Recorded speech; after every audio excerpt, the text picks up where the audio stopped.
Halo guys, kembali lagi bersama saya Apolonia Tutosili dengan NIM 2201040015. Nah, teman-teman, di sini saya akan menjelaskan sedikit mengenai materi konsep dasar ICT, sejarah perkembangan ICT, peran ICT dalam bidang pendidikan, teknik pencarian informasi berbasis internet, dan etika penggunaan ICT.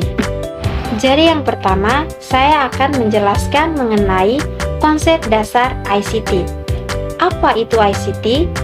ICT merujuk pada singkatan Informasi dan Komunikasi Teknologi yang familiar dengan istilah TIK.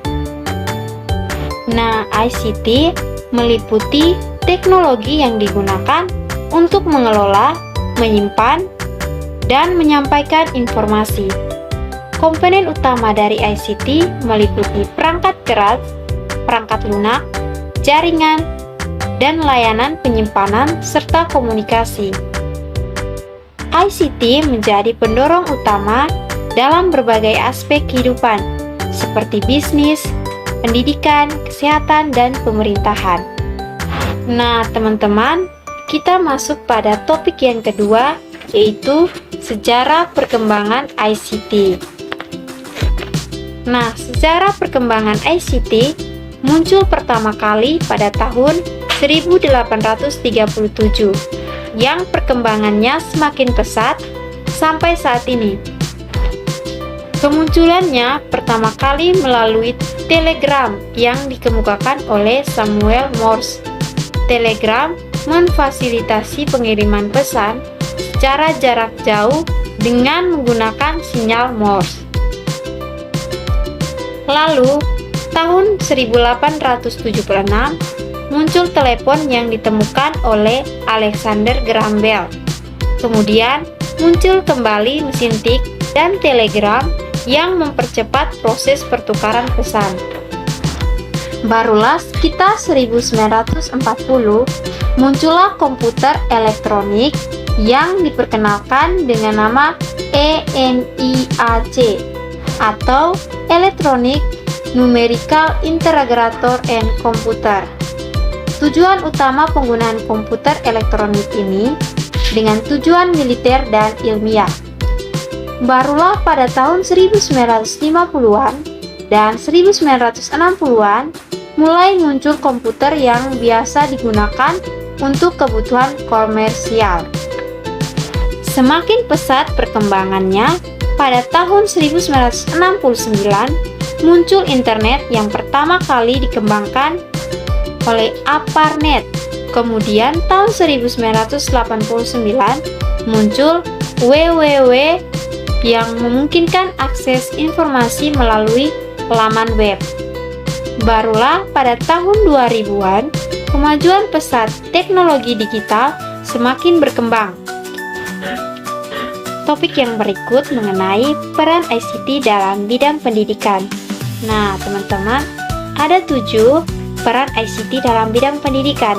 Yang pertama, sebagai infrastruktur pembelajaran. Yang kedua, sebagai sumber bahan ajar. Dan yang ketiga, sebagai alat dan fasilitator pembelajaran. Yang keempat, sebagai skill dan kompetensi. Yang kelima, sebagai sumber informasi penelitian. Yang keenam, sebagai media konsultasi. Dan yang terakhir, sebagai media belajar online. Oke teman-teman, kita masuk pada topik yang berikut, yaitu teknik pencarian informasi berbasis internet. Nah teman-teman, untuk mencari informasi secara efektif di internet, ada beberapa teknik dasar yang dapat digunakan. Yang pertama, dengan menggunakan kata kunci yang tepat. Yang kedua, penggunaan operator pencarian, misalnya menggunakan tanda kutip untuk mencari frasa, tanda minus untuk mengecualikan kata, dan kata site untuk mencari dalam situs tertentu. Yang berikut, pemanfaatan filter. Menggunakan fitur filter pada mesin pencarian seperti Google untuk menyesuaikan hasil pencarian sesuai kebutuhan, misalnya berita terbaru, gambar, dan video. Dan topik yang terakhir adalah etika dalam penggunaan ICT. Jadi teman-teman, etika dalam penggunaan ICT penting untuk memastikan penggunaan teknologi secara aman, bertanggung jawab, dan menghormati hak orang lain. Berikut adalah beberapa prinsip dasar etika dalam ICT. Yang pertama, tentang privasi dan keamanan data. Menjaga privasi data pribadi dan orang lain dengan tidak menyebarluaskan informasi yang bersifat pribadi atau sensitif.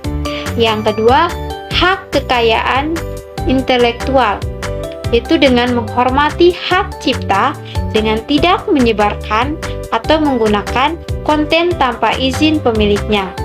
Yang ketiga, anti-plagiarisme, mengutip sumber dengan benar dan tidak menyalin karya orang lain tanpa izin. Yang keempat, komunikasi yang etis, menggunakan bahasa yang sopan, tidak menyebarkan hoaks, dan menghindari ujaran kebencian atau bully dalam komunikasi daring. Yang kelima, penggunaan waktu yang bijak, menggunakan teknologi secara produktif dan tidak berlebihan. Nah teman-teman, sekian materi yang dapat saya jelaskan. Semoga bermanfaat dan sampai ketemu di video-video selanjutnya.